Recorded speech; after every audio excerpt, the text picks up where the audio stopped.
మెత్తగా మిక్సీకి పట్టుకున్నాను. ఇప్పుడు ఒక స్పూను బియ్యం పిండి, తర్వాత చిన్నగా తరిగి పెట్టుకున్న ఉల్లిపాయ ముక్కలు, తర్వాత పచ్చిమిర్చి, తర్వాత క్యారెట్ వేసుకుంటున్నాను, తర్వాత కరివేపాకు, కొత్తిమీర వేసుకుంటున్నాను, ఒక స్పూను జీలకర్ర వేసుకుంటున్నాను. ఇప్పుడు తగినంత సాల్ట్ వేసుకోవాలి, కొద్దిగా వంట సోడా యాడ్ చేయాలి. ఇప్పుడు వీటన్నిటిని బాగా కలుపుకోవాలి.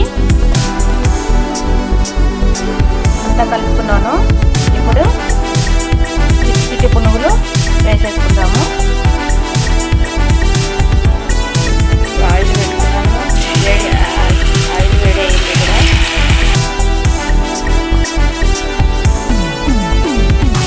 చూడండి ఫ్రెండ్స్, ఎంత మెత్తగా స్పాంజ్లాగా చాలా బాగా వచ్చాయి.